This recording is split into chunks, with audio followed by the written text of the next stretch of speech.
New York Digital Investment Group (NYDIG) menyetorkan 4.500 Bitcoin miliknya ke Wintermute. Yo guys, balik lagi bersama dengan saya Sagio Sugiarto. Di video kali ini di tanggal 29 Maret 2026 saya share lagi berita update mengenai kripto. Langsung saja kita masuk ke berita yang pertama. Raksasa pembayaran global Mastercard baru saja membuat langkah mengejutkan dengan sepakat mengakuisisi penyedia infrastruktur stablecoin BVNK dengan nilai fantastis mencapai 1,8 miliar dolar. Angka tersebut langsung menjadi sorotan tajam di pasar. Pasalnya valuasi BVNK pada putaran pendanaan tahun 2024 lalu baru menyentuh angka 750 juta dolar. Lantas mengapa perusahaan ini rela merogoh kocek hingga lebih dari 2 kali lipat untuk sebuah teknologi yang dengan sumber daya tak terbatas bisa mereka bangun sendiri dari awal? Di era persaingan inovasi keuangan digital yang berjalan kilat, waktu adalah hal yang paling berharga. Membangun jaringan blockchain dan infrastruktur pembayaran kripto dari awal bukanlah hal yang mustahil bagi Mastercard. Namun proses akan memakan waktu yang lama. Mengakuisisi adalah jalan pintas. BVNK tidak hanya membawa teknologi yang sudah matang, melainkan juga memiliki jaringan operasi serta lisensi pembayaran di lebih dari 130 negara. Dengan akuisisi ini, Mastercard menghemat waktu dalam urusan birokrasi dan regulasi internasional.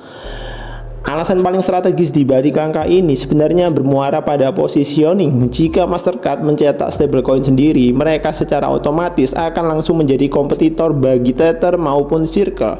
Padahal entitas tersebut merupakan mitra besar potensial di ekosistem pembayaran global.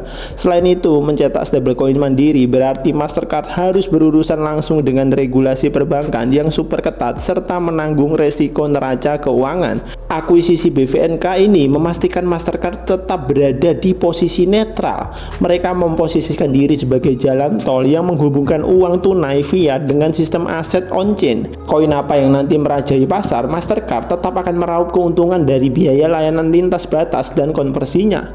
Langkah agresif 1,8 miliar dolar ini menegaskan satu hal fundamental. Mastercard sadar bahwa masa depan sistem pembayaran tidak lagi berada pada narasi kartu kredit konvensional versus kripto. Fokus utama industri kini telah bergeser menjadi fiat dan kripto. Dengan meleburkan infrastruktur BVNK secara internal, Mastercard siap menyatukan kartu debit, transfer bank, dan aset digital ke dalam satu jaringan super efisien.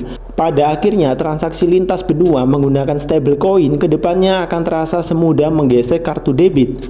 Untuk detailnya kalian bisa mengecek sendiri di sini. Oke, kemudian kita lanjut ke berita yang kedua. New York Digital Investment Group (NYDIG) menyetorkan 4.500 Bitcoin miliknya ke Wintermute.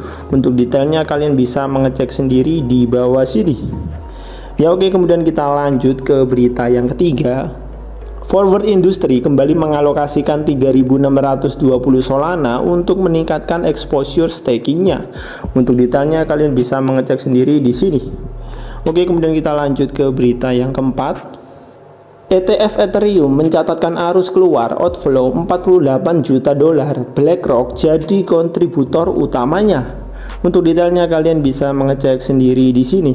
Oke, kemudian kita lanjut ke berita yang terakhir. Bitmain secara resmi menguasai 3,8% dari total supply Ethereum. Progres telah mencapai 76%. Untuk detailnya kalian bisa mengecek sendiri di sini. Ya oke, kemudian saya share juga mengenai data likuidasi dalam 24 jam terakhir. Kurang lebih ada sebanyak 74.316 trader yang dilikuidasi dan total likuidasi mencapai 135 juta dolar. Mayoritas yang kena likuidasi ada di exchange Binance, Bybit, dan juga Bitget. Seperti biasa, saya mengingatkan kepada kalian semua, jika kalian tidak mengerti bagaimana cara untuk menganalisa market kripto dengan menggunakan grafik, lebih baik kalian belajar dulu. Setelah kalian belajar, maka kalian baru boleh mencoba untuk melakukan trading di market spot. Dan kalau kalian sudah sering cuan dari market spot, maka kalian baru boleh untuk trading di market futures. Hal ini untuk mencegah kerugian yang signifikan bagi kalian yang masih awam di dunia kripto.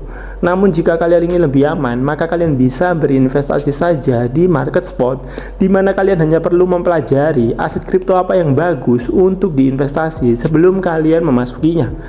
Tapi jika kalian tidak ada waktu untuk mempelajari aset kripto apa yang bagus untuk diinvestasi, namun kalian tetap ingin berinvestasi di kripto, maka kalian bisa mengecek di kolom deskripsi. Di situ saya cantumkan link ebook saya, dimana kalau kalian buka, kalian akan mendapati ada top 10 aset kripto dengan fundamental terbaik. Ya oke, kemudian kita langsung saja lanjut ke kondisi market kripto hari ini di tanggal 29 Maret 2026. Kalau kalian melihat di sini ya, dalam 24 jam terakhir Bitcoin setelah kemarin mengalami penurunan, hari ini Bitcoin mengalami sedikit kenaikan ya. Ya kurang lebih bisa dibilang masih sideways karena kemarin masih berada di area 1.129 jutaan dan saat ini Bitcoin naik kurang lebih 0,7% ya. Sehingga kalau kalian melihat aset kripto yang lain selain Bitcoin juga kurang lebih mengalami hal yang sama, yakni sideways. Mulai dari Ethereum, BNB, kemudian XRP, Solana, Tron, Dogecoin, Hype, Cardano, Link, dan masih banyak lagi aset kripto yang lainnya juga mengalami hal yang sama. Ya mungkin itu saja video kali ini di tanggal 29 Maret 2026, dan besok di tanggal 30 Maret 2026 saya akan ada lagi berita kripto dan juga kondisi market kripto. Jika video ini bermanfaat buat kalian, kalian bisa share video ini. Jika kalian ada pertanyaan terkait aset kripto, kalian juga bisa bertanya di kolom komentar. Saya Sagius Sugiarto pamit, see you in the next video and God bless.